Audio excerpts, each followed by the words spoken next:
You can get addicted to feeling sad. You can get addicted to feeling upset, angry, or frustrated. And it tends to be more on the spectrum of the negative emotions because they're easier to feel. Sure. Right? Yeah. It's a lot harder to be hopeful for a person that just doesn't see hope. You're listening to Little Pricks Podcast. We're so happy you're here. Get comfortable and enjoy the episode.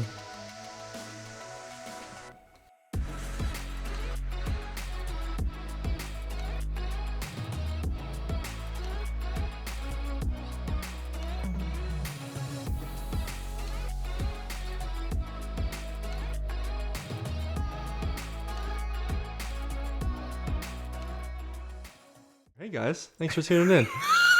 We hope you're having a wonderful, wonderful Friday evening. Thanks for tuning in to listen to us gab and talk about all the things that make you think, make you wonder, make you ponder, and make you better. We're here to talk about some deep things today. As always, never an easy episode, but the inspiration for this one came from a TikTok I saw. Theo Vaughn. I love that Theo guy. Vaughn, yeah. God, he's funny. But he also, he talks about some deep stuff sometimes. Oh, absolutely. And the thing that caught me off guard, that he said, because, Theo Vaughn, he had his wild days, whatever, as most of us have. And he said, hey, man, I feel like sometimes, I get addicted to my feelings, or I get addicted to, all these things. And he's like, what did he say? I buy an 8-ball of depression and snort a line of self-doubt and stuff. And I was like, God, that hit super hard for some reason. I was like, damn, I think, to be honest, if I'm sitting here being truly honest, I felt called out by that.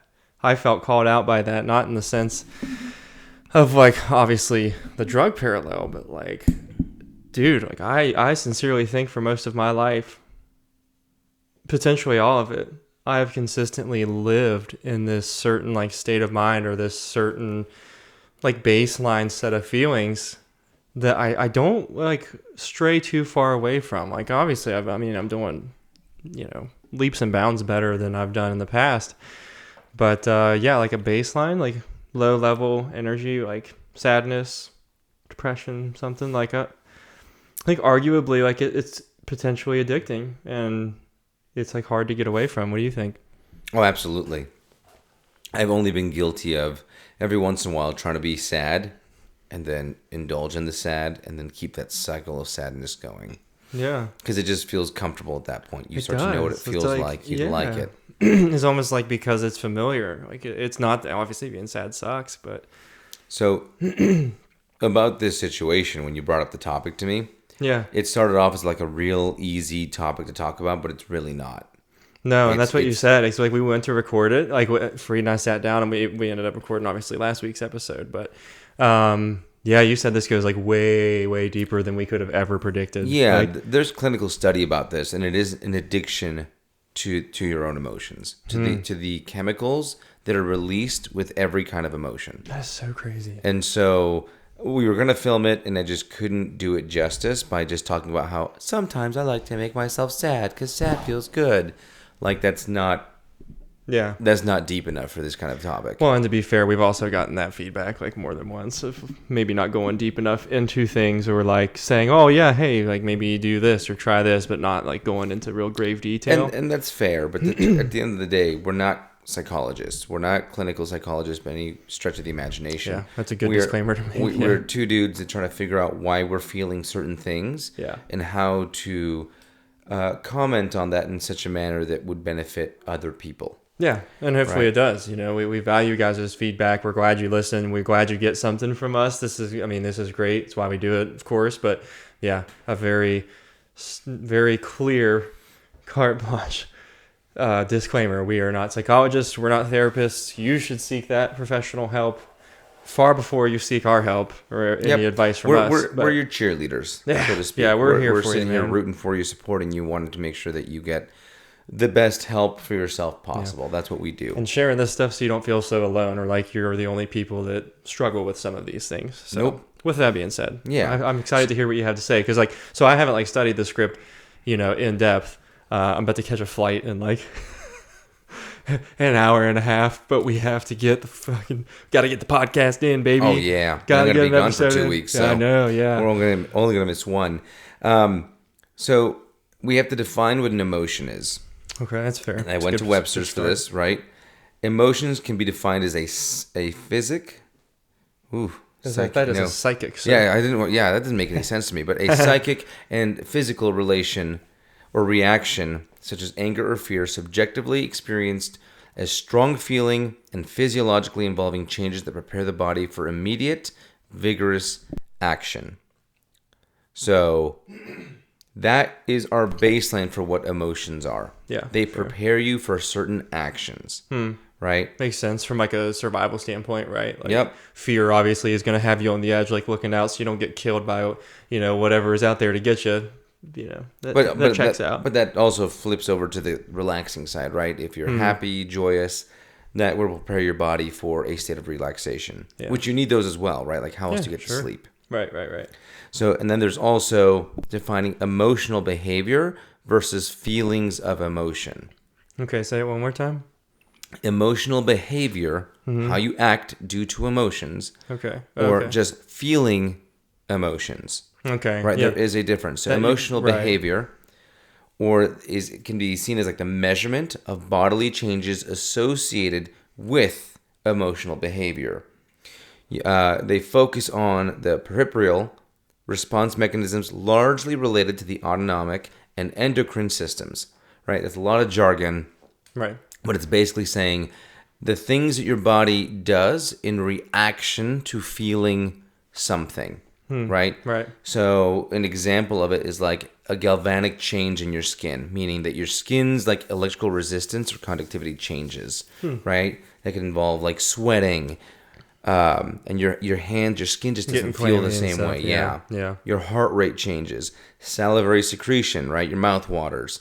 Levels of autonomic hormones. You start to get a little hyped up kind of a thing. Right. These are emotional behaviors stemming from feelings of emotion. Wow. And so we want to define those two and realize that one causes the other, sort of a thing, right? Yeah. That they're not one and the same, but they do come in together a lot. Sure. Does that make sense? Yeah. Okay. So now that we have that kind of established, and that, by the way, comes from the NHIS. I'm sorry, the NIH. I was gonna say it should be NIHS. Yeah. I'm sorry, what? It should be NIH. Yeah. NIH. Yeah.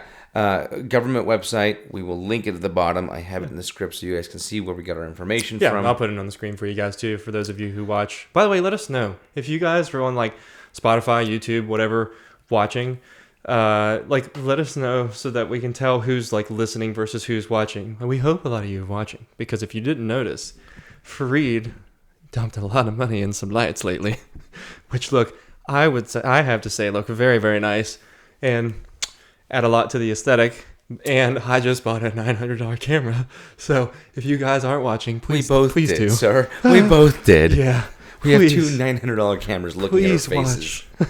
Yes. And please soon watch. The podcast studio will be getting an entire upgrade. Yeah. We're playing with some things. But I think eventually we'll end up, get a table in here so Fareed can sleep at night. Mm-hmm. Yeah. Mm-hmm. We're getting rid of your couches. So bad. He wants a table. Yep. The couches will be excommunicado. Yeah. He just likes it because it's hippie and orange. Yeah, no. That's right. They're dead to us. But anyways, back to what we're talking about.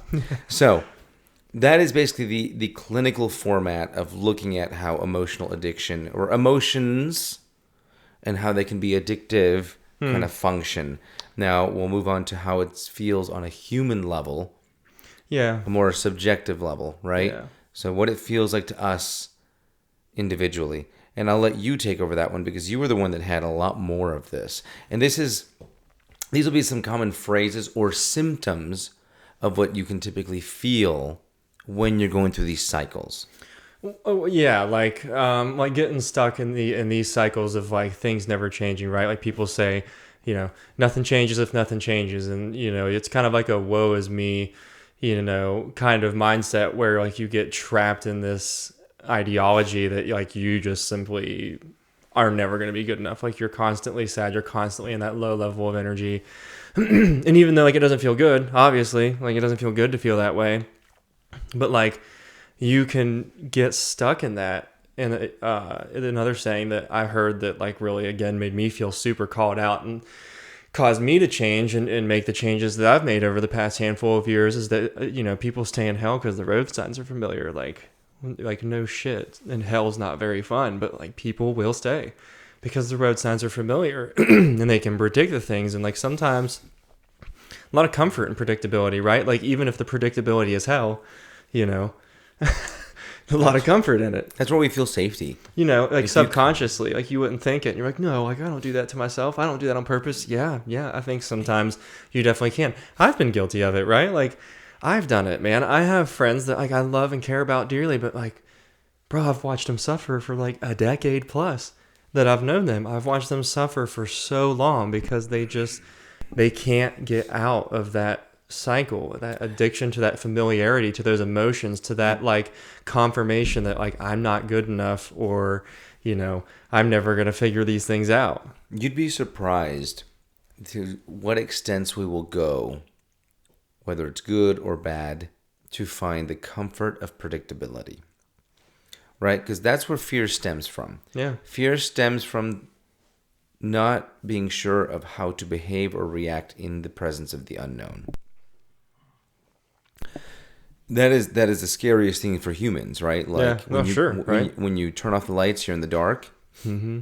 Now you're suddenly afraid because you no longer know what's going on. You can no longer see. Where I'm afraid is when you go in the ocean, because like I hate to break it to you for the people out there that think that like you don't swim with sharks or you're terrified of sharks. If you think you've been in the ocean and you haven't swam with sharks, you're wrong. Mm-hmm. They've been there. They just weren't curious enough to go around you, and like.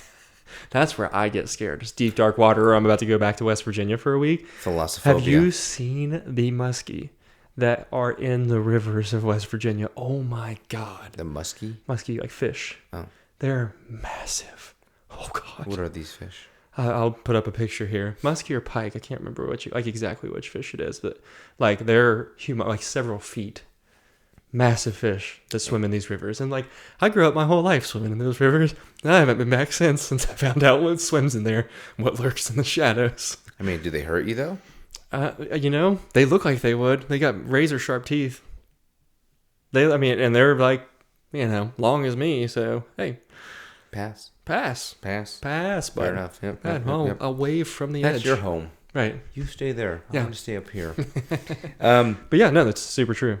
But yeah, what you were saying. The desire for comfort comes from and stems from the ability to predict what's coming. Sure. Which is why we self-sabotage so often. Right? The self-sabotage stems from the idea that like, well, if I predict things will go wrong, right, and I behave in such a manner that allows this to come true, I predict the outcome, right, which means it's safe. Right, and it doesn't come as a surprise. Yep, right? Not surprising. I was already ready for that. Like I already prepared for that emotionally. And that is a great way to start a tremendously awful cycle of emotional addiction, right? So if you know what being sad feels like, and you understand that if you continue to listen to sad music, it'll perpetuate those feelings. Now that's a huge one for me. Sorry, I feel like I keep cutting you off, but like this is just calling me out. Apparently, this is the episode that I needed to shoot, and this is a big one that's relevant for me lately. Is like, all of these artists that I used to listen to, and not that they're not good, and the message is beautiful, and like I totally get it, and it's great, but like. A lot of the music I listen to, it's like, my God, like if they just go to therapy, instead of spending like 10 months writing a song or an album, they wouldn't be writing songs about this stuff. If you really listen to it, not great. I'm super careful myself with what I put into my ears. Yeah. And for years, I listened to the same music. And it's like, you show it to other people, or I'll just use you as an example. I've showed you some of the music that I've listened to in the past. And you're like, what is wrong with you? You're like, hey, buddy, like, you okay? Mm-hmm. You all right? You want to talk about it? And I'm like, nope. I'm like, man, it's just a good tune. It's a good tune, old son. And you're like, no. There are plenty of great songs out there I refuse to listen to because I don't need it to play on my emotions. I don't need it to put me in a place or a headspace that helps me spiral. That being said, I did listen to a somewhat sad song while I wrote this script. Oh, did you? Okay. Because it was somewhat peaceful, but it also helped me relate to what I was writing about. Right? Because I work very hard to avoid those things because I know what they do to you. I understand that music has a heavy influence on our behavior, our emotions, and how we behave with our emotions. And I think there's like a disclaimer, there is a way to like disengage from that, but like at the same token and in the same breath, I have to admit that like, yeah, is there a way to disengage? Yeah, is there a way to like not follow that emotion and that flow of that song? Like, sure, but like, why put yourself in the environment? You don't need to do it. You know what I mean? Why put yourself in the environment? So, I don't know. I worked on that lately. I listen to a lot happier music now. Yeah, if you notice, and I always get the same criticism too. You know, it's when people listen to my music, what I have in the car, they're like, wow, why do you listen to like teeny bop girl music? And that's simple. It's upbeat. It's got a high BPM. It's meant to make you feel happy. Yeah. It's meant to make you feel pleasant. Hey, I like the music you listen to be fair. Most people do, but they don't admit to it. You do listen to like the funny like girl boppy music. Totally do. It's so funny. It is funny. But I do it because I recognize that the opposite of that would be like the stuff you used to listen to. Oh, God. And I don't need to put myself in that headspace. Well, right? Yeah, right. It's breaking a cycle for me. Like, there's no need to... Like, when I go through a breakup, I'm not going to sit there and listen to sad breakup music. Yeah. It's what I call as emotional masturbation, right? It is. What a term. No, okay. It's basically self-gratification in what you listen to. I think it's more of like, it's like it's validating for sure to listen to some of that stuff. You want to hear someone else suffering. Someone else suffering, so that you don't feel like you're enduring it all alone and, you know, someone's going through it with you. That's fair. If you want the more PC version of that, it's the emotional self-gratification through music. That sounds way better. What the fuck? But it's the same thing. You're emotionally jerking yourself that's emotional off. yanking your chicken. I'm like, what? Emotionally yanking your chicken. Stop it. You stop saying that. You leave that poor chicken alone.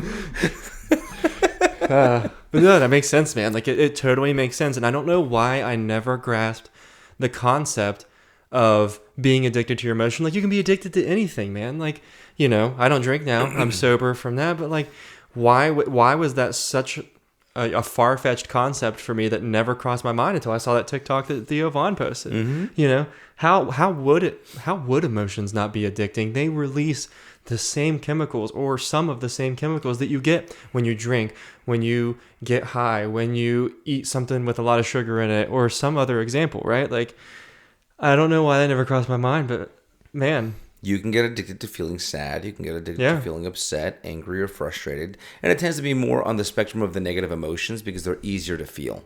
Sure. Right? Yeah. It's a lot harder to be hopeful for a person that just doesn't see hope. Right. Or is just having a hard time in life, right? Like, you're just going through a spell of hardship. Christ. I mean, like, you know, with some recent events in my life, like, it was way harder to be happy and optimistic than to just say, like, oh, and there's figures. I saw that one coming. You know what I mean? Well, there's so many statements in our vernacular. Yeah. They kind of lean into that, right? If it's raining, it's pouring. Yeah. Right? It's like we're pre-set up to look for the negativity in life. Yeah. Right? Where I'm much more of a person who will emphasize, like, if, hey, buddies, I can hear Winchester and Remington. The puppos.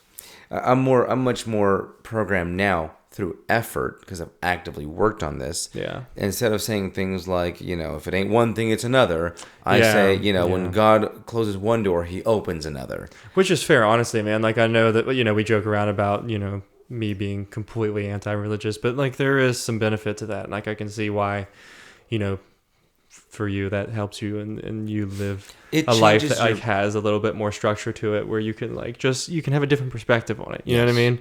You don't have to look at things so negatively, and it prevents that cycle of like emotional sadness and addiction to start. Yeah. Because it's not that bad to be emotionally addicted to happy-go-lucky feelings. Yeah, sure. And I would say that there are even times like I call myself out and I'm like, like more often than not, you know, I'm kind of pre-programmed for that negative set. But like I've been in that happy place too. But think about it. You said earlier that your baseline throughout life has been sadness and some kind of level of pain. Yeah, no, right? Absolutely. So absolutely. You can reprogram your brain to have your baseline as neutral. Yeah. Neutral to positive. Which is the idea, right? Like in one of our previous episodes, and I posted a short of this on TikTok, is that like where I try to be is at that neutral playing field. I try to be an observer of my emotions and not get so caught up and like embellished in these emotions. You know, like I'll be an observer of like, oh, well, that's an intrusive thought.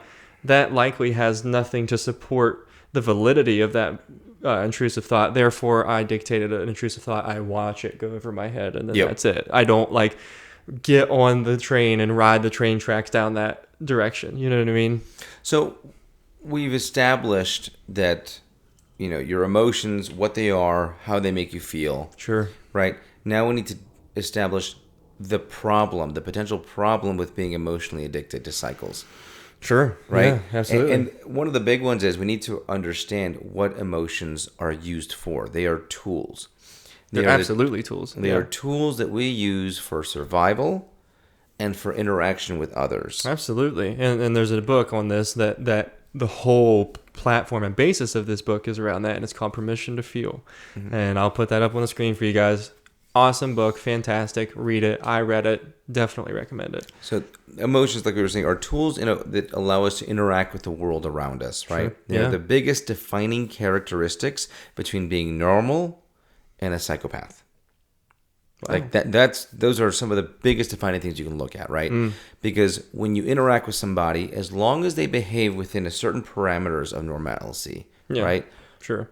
You can understand they're going to be a relatively safe person to interact with. Okay. When a person does not behave with those normal confines, you start to get that sense of unease, that discomfort. They call it the uncanny valley.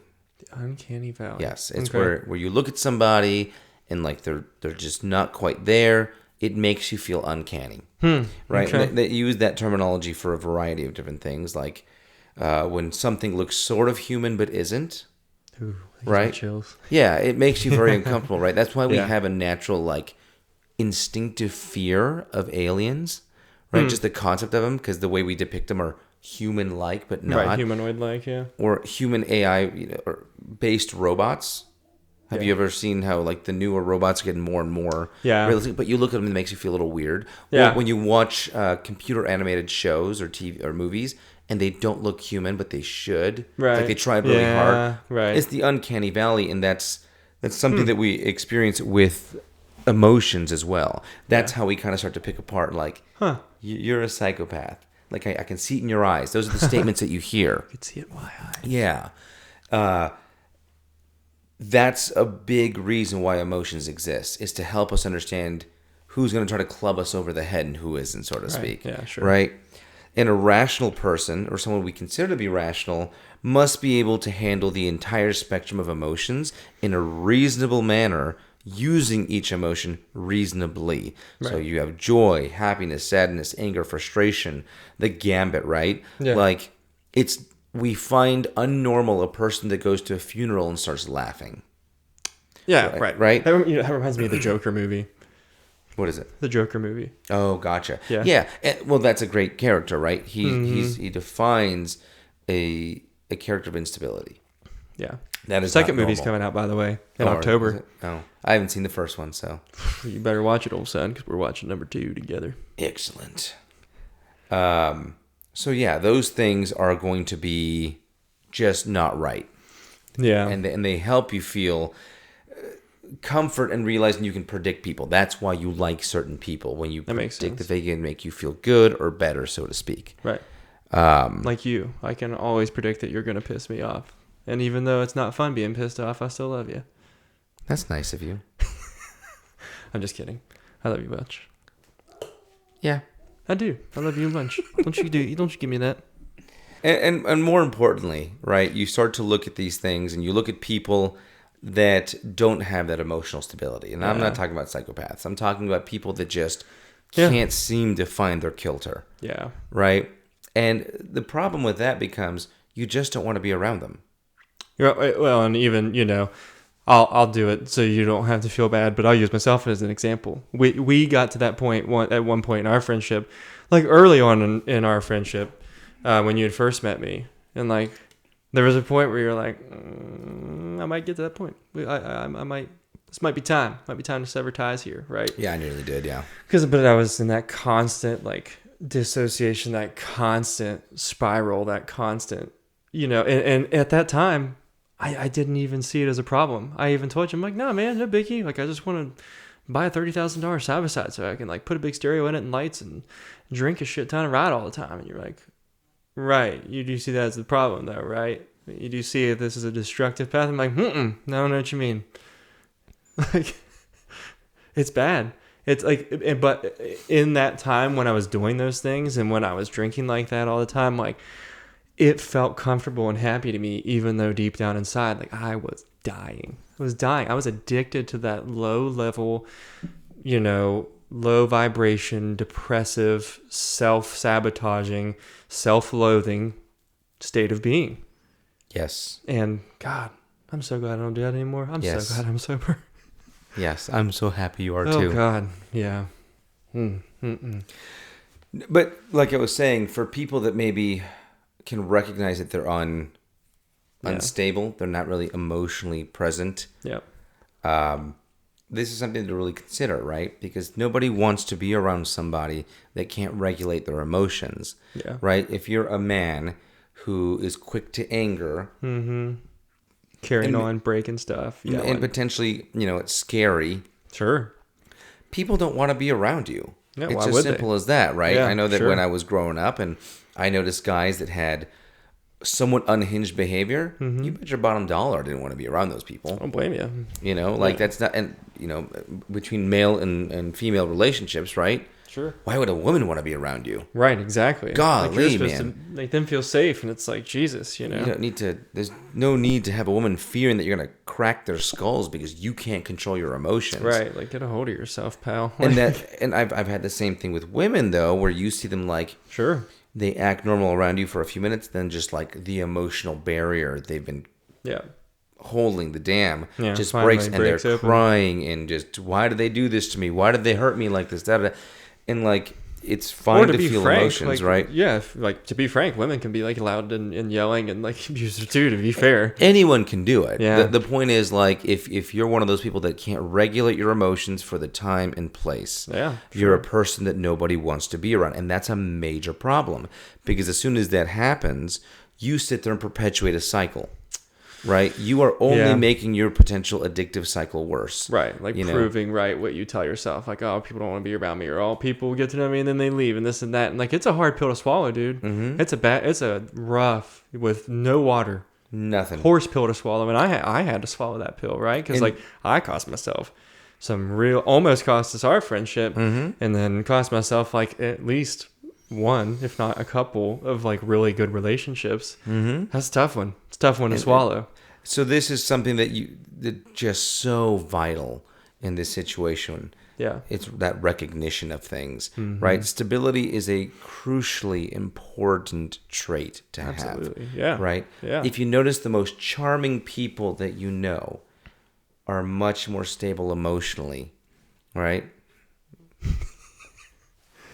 You said charming, so I'll cut the frame to me when you said that. This is the charming one. Right. That is probably fair, to be honest. Yes. Oh, don't do that. So we've established the problem. Yeah. We understand that these are just negative things, but how do we solve them? Right? That's the hard one, right? Like, without a solution, I'm just sitting here pulling you by the nose and calling you out and being like, wow, I actually don't like listening to this podcast very much. Yep. Tune in, stay with us, please, if you are still here. We do have potential solutions. Sure. And a lot of it always starts with recognizing there's a problem. And that's a kind of a big deal. Swallowing that pill, man. Swallow that pill. Understand that, you know what? It's not always the reality you want to have, right? Yeah. You're in it. You chose it, but you can unchoose it. Yeah. And as soon as you understand and recognize there's a problem, you can start to catch yourself in those cycles. Yeah. And that is vital, right? When you say, okay, I can feel myself feeling upset. I'm starting to feel XYZ because of this trigger. Sure. It's your job at that point to simply say, wait a minute. Yep. Is this a valid reason to feel my feelings again? Yep. And if it is, validate it. Yep. If you say, you know what, I heard an ambulance and it upset me because I've been traumatized by how many times I've been to the hospital. Great. Maybe it's time to validate that feeling by recognizing it. Yep. If it's been 10 years and you still feel those emotions, maybe it's time to say, you know what? Those were valid feelings at the time because I was going through something. Yep. It's time to start to realize it's just an ambulance. Right. Or maybe if a friend says something to you about, I just love the idea of skydiving. Well, my ex used to skydive and I just miss him so much. Right. And da-da-da. Or even following up on that context of like relationships, and for me specifically, something I've had to work on is like recognize that like people are just people. Like you get cheated on, like that sucks, and that's valid. But like if a couple years have went by, not everybody's gonna cheat on you, bro. Like not everybody's out to give you a hard time. Not everybody's out to, have you bamboozled, man. No, not everybody's out here to cause you strife, It's like you should give your emotions or behavioral emotions reacting to a situation an expiration date. Yeah, absolutely. An expiration date. And like there's just at that expiration date, like you've got to actively choose to move on. Like you have to actively choose to get sober of these feelings that you're addicted to. Like, but that being said, validate them first. No, sure. Recognize that I feel this. I recognize it. What am I going to do with it? Yep. And then release it. Yeah. Right? That's the first step. With it. That's a good, right. Like setting with it is where healing comes from. I argue that's where it comes from. I think you can stay too long sometimes. And I think that that's just something that like inevitably it's just like it's a gray area and it's kind of like subjective, to everybody's own unique experience. But like healing comes from feeling. Sit with it. And the other thing is recognize that this can become an actual condition, right? Yeah. You can become you become emotionally addicted to certain feelings, certain chemical hormones that you're releasing. Yeah. When you are sad, you release stress hormones, and if that's what you're used to, that's what you're going to look for, right? And start to recognize you can reprogram your brain, right? If you have a negative thought, focus on the opposite of it, right? What if they cheat on me? Or what if they don't? What if it goes to a really nice relationship? Like, what if it goes fantastic? Yeah. What if they don't cheat on you? What if you end up staying together forever? Even if it doesn't work out that way, the next time will be better. Mm-hmm. But if you allow yourself to only feel the negative emotions because they're the safer ones to predict and they're the easier ones to have, you're going to have a baseline that's always negative and detrimental to your health. Right. So that's part of that reprogramming you need to work on. Yeah, absolutely. And then a big one is exercising boredom. Okay, exercising boredom. It's a very painful experience for people that have never tried it. But basically, it's where you sit down, comfortable space, and you do nothing. You put your phone down, you don't watch TV, you don't listen to music, you don't do anything. That's kind of hard to imagine, I'll be honest. Like, it's difficult. I don't know. What do you guys think? Like, if you sit with that idea right now, if you sit with the concept of like sitting down, no phone, no music, no stimulation, like would you feel like? What would you like? What emotions would you experience in that time? Oh, so many. But give yourself a solid minute, 1 minute, and then as you progressively get better at it, more. I say give yourself 10. Give yourself 10. Come on, you'd be surprised. You'd be surprised how hard it is. No, I believe that it's hard. You start with 1 minute, and do 5, 10, 15, 20 minutes, but during this process, you may not sleep. You may not doze off. Stay awake. And you'll be surprised that your brain will try to find things to entertain itself with. Yeah. It just is what it is, man. Human brains are problem solvers. You're going to find that, wow, I didn't see that stain on the wall. Wow, I didn't realize this chair was so rickety. Right? Yeah. And you have to control those thoughts and let your brain actually wander to where it needs to wander. You'll start to have incredible thoughts. I didn't realize that if I do this, I'll make my day actually that much quicker. Yeah. Wow. I mean, it's like the concept of meditation, right? Like it's why it's why it's been around for so long. We figured this out a millennia ago, but it is tough to practice nonetheless. And then take whatever emotions you feel and then rationalize them. Yeah. Make them peaceful, bring them back to you. Yeah. Validate them. These are some of the things that ultimately you need to work on to retrain your mind. Yeah, and so I want to mention this one tool too. It's from that book, Permission to Feel. It's called Ruler. So recognize, understand, label, what is it, express it, and regulate. There you go. I like that. And regulate doesn't mean suppress, by the way. Like that's one thing they try to make like a very clear distinction on. Regulate doesn't mean suppress. Regulate means, like you said, right place, right time. Yep. Not laughing at funerals. Use these tools appropriately. Yep. They are meant to help you communicate with others and establish some semblance of safety. Use emotions for what they're meant to be done with, right? Yeah. If you're with your partner, try to practice the positive emotions of, hey, I miss you, I love you, I care about you. If you're with your friends, express appreciation for their company and helping each other with good, positive energy and ideas. If you're with your family, again, appreciation. Practice the nice, healthy, good stuff. Don't so much absorb the junk food that makes you feel like crap, which is the constantly feeling like someone's going to hurt you and things like that. And if you struggle to do this, maybe it just means you need some therapy. And work through that, right? Obviously, these are things that we recommend for people that just need a nudge. Sure. Therapy is definitely an active part of the situation. It starts with a nudge. Nothing wrong with that. That's where it starts. Where it started for me, it's where it can start for you. Okay. Yeah. And that's effectively what it was worked for me. Yeah. Right? I try to stay on that bright side of things. Yeah. So I think that's a great place to end the podcast today. No, it was great, man. That was heavy. That was one I needed a refresher on for sure. Like I definitely am familiar with some of these topics, but it's just like it's a constant, fine tuning of the things that you do know, and then also allowing space to learn new things, right? Like that being said, thank you guys for tuning in. Please like, subscribe, follow us, and share. We are probably going to miss one episode, to be honest with you. Yeah, just one. I'm going to try to see if we can do something out of town. I think we could do an audio only. Definitely. We could use Riverside, or we can use... I was thinking more along the lines of like, hey, we might have a topic, maybe a script. I can film portions of it in front of the Parthenon.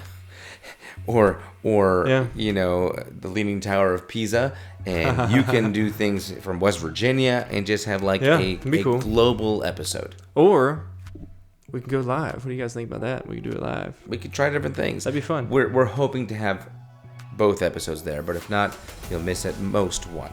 Yeah. And until then, we will see you guys again very soon. Thanks for tuning, guys. We love y'all. Adios. See ya.